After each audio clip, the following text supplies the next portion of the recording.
Prions ensemble.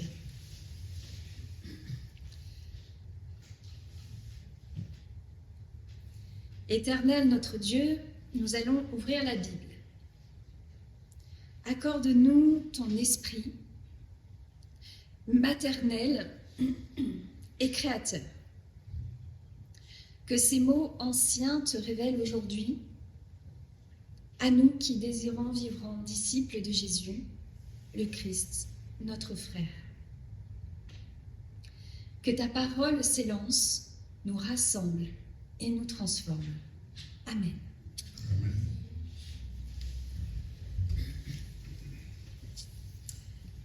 Alors, il y a un chant que nous chantons en cette période tous les dimanches. Tu es là, au cœur de nos vies. Nous allons chanter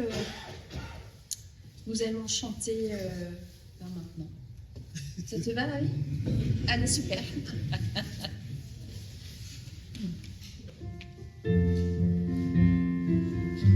Je vous invite à vous lever.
C'est génial, vous avez vu, vous avez bien fait de regarder cette vidéo et de vous connecter avec nous. Vous allez pouvoir voir, voilà, je me suis complètement trompée puisque c'est d'abord chercher le royaume de Dieu, chantant 09, que nous chantons chaque dimanche. Alors, et puis cet échange, j'avais prévu après la prédication. Ah là là là, il y a des matins comme ça, il y a des matins comme ça. Et puis, vous allez voir que le texte que nous allons lire ce matin, qui se trouve dans l'évangile de Marc au chapitre 9, nous allons lire les versets 2 à 10, commence de façon assez surprenante. On n'aurait pas idée à commencer un texte par 6 jours après. 6 jours après. 6 jours après quoi? Tiens, ça c'est une question. Mais aussi, je me suis dit, tiens, 6. 6, c'est intéressant parce que 6, ce n'est pas 5, ce n'est pas 7. Et que 6, ce ne soit pas 7, eh bien, c'est très intéressant parce que 7, voyez-vous, c'est l'accomplissement. Et c'est génial quand on nous est proposé ce texte ce matin pour notre vie d'église aussi, puisque nous allons vivre après l'Assemblée générale extraordinaire, qui sera un moment, une étape importante dans l'histoire de notre église. Eh bien, voyez, ça nous dit que non, nous ne sommes pas dans l'accomplissement, nous ne sommes pas dans le temps du 7, nous sommes dans le temps du 6. Et le 6, eh bien, c'est le jour dans lequel nous nous trouvons actuellement. Le 7, c'est le royaume. Le 6, c'est le temps de l'Église, en quelque sorte. C'est en tout cas le temps de l'inachevé. Et nous sommes dans cet inachevé. Il y a encore de la route à faire, des choses à construire, à bâtir. Nous sommes en chemin. Bon, alors, mais pas seul. J'espère vous avoir donné l'eau à la bouche. En tout cas, ce texte, je suis sûre que vous le connaissez déjà, mais il a encore des choses à nous dire pour nos vies. Des choses nouvelles. Alors, entendez, voilà ce texte qui se trouve dans l'évangile de Marc, au chapitre 9. Nous lisons les versets 2 à 10. 6 jours après, Jésus prit avec lui Pierre, Jacques et Jean, et il les conduisit seuls à l'écart sur une haute montagne. Il fut transfiguré devant eux. Ses vêtements devinrent resplendissants et d'une telle blancheur qu'il n'y ait pas de foulon sur la terre qui puisse blanchir ainsi. Élie et Moïse leur apparurent, s'entretenant avec Jésus. Pierre, prenant la parole, dit à Jésus, « Rabbi, il est bon que nous soyons ici. Dressons 3 tentes, une pour toi, une pour Élise, une pour Élie. » Car ils ne savaient que dire. L'effroi les avait saisis. Une nuée vint les couvrir et de la nuée sortit une voix. « Celui-ci est mon fils bien-aimé, écoutez-le. » Aussitôt, les disciples regardèrent tout autour et ils ne virent que Jésus seul avec eux. Comme ils descendaient de la montagne, Jésus leur recommanda de ne dire à personne ce qu'ils avaient vu.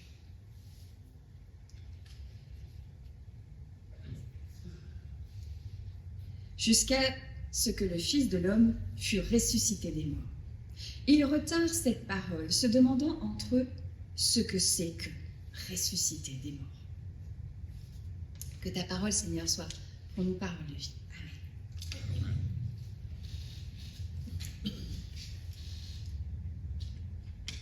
Alors, comment vivre ce 6e jour dans lequel nous sommes? Question essentielle. Chacun de nous le sait bien, la vie est souvent faite de hauts et de bas, de bonheur et de tristesse, d'exaltation et d'abattement, de confiance et de doute, de légèreté et de pesanteur. Le vocabulaire même que nous employons le plus familièrement pour décrire nos états d'âme ou de corps a d'ailleurs beaucoup à voir avec ce haut et bas. Avoir le cœur léger, être au top, être dans une forme ascendante ou inversement être dans le 36e dessous sont des expressions qui montrent assez combien nous associons facilement haut et bas avec la courbe des moments de nos existences. Et les disciples de Jésus, eux non plus, n'ont pas échappé à la règle. Leur vie à la suite de cet homme, elle aussi, souvent par des hauts, passait souvent par des hauts et des bas. Un jour, Jésus leur demanda ce que les gens pensaient de lui. Et ils lui répondirent, « Certains disent que tu es Jean-Baptiste, d'autres Élie, d'autres l'un des prophètes. » Alors Jésus leur demanda, « Mais vous, que dites-vous que je suis ?» Et l'apôtre Pierre répondit, « Tu es le Christ. » C'était la première fois que l'un des disciples disait si explicitement sa foi. Et ce jour-là, après cet échange, sans doute, Pierre et les autres disciples ont dû se sentir pousser des ailes. Oui, cet homme qu'ils suivaient était bien le Messie. Il était celui que tout Israël attendait, espérait même depuis si longtemps. Et eux, ils étaient là, avec lui. Pensez donc comment ils devaient se sentir heureux. Mais l'euphorie de ce moment ne dura qu'un instant parce que, sitôt après, Jésus leur annonça quelque chose d'aussi inimaginable que terrifiant. Oui, il fallait qu'il aille à Jérusalem pour y être mis à mort et ressusciter le 3e jour. Il fallait. Et là, tout semblait s'effondrer soudain. Le Messie mis à mort. Impossible, inimaginable. Quant à la résurrection, pas besoin d'en parler. Ils ne comprenaient même pas ce que ça pouvait vouloir dire. Mais la mort, ça oui. Ça, la mort, ils savaient très bien de quoi on leur parlait. Alors, lorsque Jésus commence ainsi à leur annoncer qu'il faut qu'ils se rendent à Jérusalem, c'est précisément ce même Pierre qui ne veut rien entendre. L'Évangile, selon Marc, nous raconte que Pierre prit Jésus à part, qu'il se mit à lui faire des reproches. Reproches sans doute de les faire passer ainsi de la confiance au doute, de l'exaltation à l'abattement et au scandale. Pierre ne cherche pas d'explication, non, il reproche tout simplement à Jésus de gâcher ce bel enthousiasme dont il vient de faire preuve en confessant sa foi. Non, jamais, au grand jamais, il ne peut être question d'aller à Jérusalem y voir le Christ mourir. Pas après tout ça. Pas après ces années passées ensemble. Pas après toutes ces difficultés, tous ces moments de rejet qu'ils ont dû endurer. Non, pas après tout ça. Non, parce que la montée à Jérusalem ne peut pas signifier la descente au tombeau. Parce que Jérusalem ne pourra qu'être leur victoire et non leur défaite. C'est pas possible qu'il en soit autrement. Et là, c'est Jésus qui se retourne vers ses disciples, qui les regarde et qui fait des reproches à Pierre. Reproche de ne pas comprendre que la gloire du Messie ne passe que par l'abaissement, l'obéissance. Reproche de ne pas vouloir se plier à la volonté de Dieu, aussi absurde qu'elle puisse leur apparaître. Reproche enfin de vouloir la résurrection en faisant l'économie de la croix. Dure parole que celle-là. Parce qu'au fond, on ne peut que comprendre les disciples. Pourquoi devoir passer sa vie à passer par des hauts et des bas? Pourquoi ne pas aller tout de suite au plus haut, meilleur, sans s'encombrer du plus bas de l'existence? Pourquoi ne pas prendre de discrets raccourcis qui vous mènent tout de suite au plus haut? Et puis surtout, pourquoi devoir redescendre lorsqu'on a déjà touché au plus haut des sommets? Dieu reproche que ceux de Jésus à ses disciples. Des disciples dont la morale et la confiance se retrouvent soudainement au plus bas. Et les voilà donc, marchant sur cette route de Jérusalem qu'ils n'ont aucune envie d'emprunter. Et là, un jour, Jésus prend à part Pierre, Jacques et Jean et les conduit au sommet d'une haute montagne. Bien sûr, Jésus, lui, a l'habitude de ces moments loin des foules, de ces moments où il peut prier dans la solitude. Mais ce jour-là, il se passe quelque chose d'insolite, d'inexplicable. Il est transfiguré, transformé, métamorphosé. Ses vêtements deviennent resplendissants. Ariel, ça n'existait pas à ce moment-là. Hein. Et les disciples, éblouis, ne savent que dire, que penser. Non seulement Jésus est transfiguré, mais voici qu'Élie et Moïse leur apparaissent. Wow. Sans doute, les disciples ne sont-ils pas loin de penser que le royaume de Dieu vient d'arriver, vous savez, ce jour 7. D'un coup, d'un seul, chouette, oubliez Jérusalem, oubliez la croix et la mort, oubliez la passion et les souffrances à venir. Oui, Pierre a bien raison. Ah, il est bon qu'il soit là, sur cette montagne. Là, avec le Messie resplendissant, là, avec Moïse, là, avec Élie. Il est bon que nous soyons tous là, ensemble, sur cette montagne de la transfiguration. Et Pierre a envie que ce moment se prolonge indéfiniment. Dresser 3 tentes comme pour fixer, ancrer et à jamais ce moment merveilleux. Dresser des tentes comme pour faire que le royaume trouve enfin sa demeure dans ce monde. Dresser des tentes et ne plus jamais avoir à descendre de là. Oui, Pierre a raison, d'autant plus que maintenant, la nuée, Dieu lui-même, attention, vient les envelopper et qu'une voix retentit. Une voix comme celle qui se fit entendre lors du baptême de Jésus. Une voix qui dit « Celui-ci est mon fils bien-aimé, écoutez-le ». Et les disciples ont beau être saisis d'effroi devant cette manifestation divine, ils savent qu'ils ont touché au but, au sommet. Ils savent qu'ils ne se sont pas trompés. Et ils regardent encore pour se convaincre qu'ils ne rêvent pas. Et puis soudain, plus rien. Plus d'Élie, plus de Moïse ou de Nuée. Plus que Jésus qui est là devant eux, pareil à lui-même. Alors Pierre et les autres disciples auraient pourtant tant aimé que l'histoire se termine ainsi.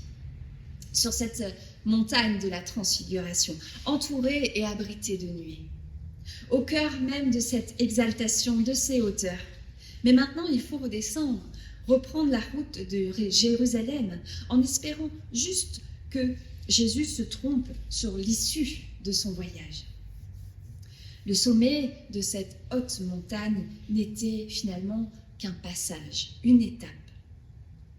Une étape, un passage pourtant essentiel, parce qu'une fois encore, leur confiance, leur foi aura été confortée. Parce que même s'ils devaient vivre dans les semaines prochaines les choses les plus terribles, les plus douloureuses qu'ils soient, les disciples savent que ce Messie qu'ils suivent et qui marche peut-être vers sa mort est celui que Dieu a choisi et que jamais il ne l'abandonnera. Bien sûr que pour le moment, ils ne savent pas encore, ils ne comprennent pas encore ce que cela voudra dire. Ils espèrent juste que la mort ne sera pas au bout du chemin. Pour l'heure, ils reprennent route vers Jérusalem. Ils font ce que les disciples font, ils suivent leur Messie, sans savoir très bien où est-ce que cela les mènera. Ou du moins, ils préfèrent peut-être ne pas trop savoir. Et ainsi s'avancent les disciples vers Jérusalem, n'osant poser plus trop de questions, convaincus maintenant que, contrairement à ce que pensent certains, pour un disciple, il ne s'agit pas de s'asseoir jusqu'à ce que tout s'éclaire, non, jusqu'à ce que tout soit compris, pour enfin se lever et partir, non. Ce n'est pas ainsi que ça fonctionne. Parce qu'ils savent que c'est en chemin qu'un disciple apprend en marchant étape par étape, en étant sur ce chemin, étape par étape, transformé peu à peu. Parce que tout ne devient pas clair en un instant, parce qu'il faut aussi faire l'expérience de la plaine avant de gravir les sommets. Et parfois aussi, pas moins, en redescendre. Même lorsqu'on n'en a aucune envie, tout simplement parce qu'il faut suivre celui qui nous précède déjà. Et pourtant, à un moment de leur vie sur cette haute montagne, 3 disciples, partagés dans leurs sentiments, ont pour ainsi dire anticipé, goûté à l'avance un peu de cette hauteur, de cette quiétude, de cette ineffable beauté à laquelle ils aspiraient tant. Mais ce jour-là, sur la montagne de la transfiguration, ils auront appris que connaître la nature véritable du Christ, le confesser comme Messie d'Israël, cela n'est rien si l'on n'est pas capable de le suivre, sur les hauteurs comme dans les plaines.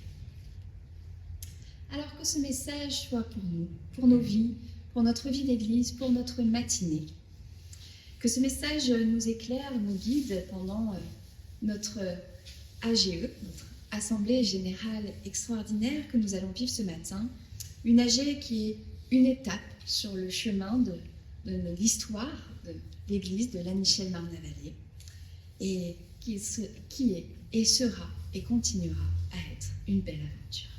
Amen.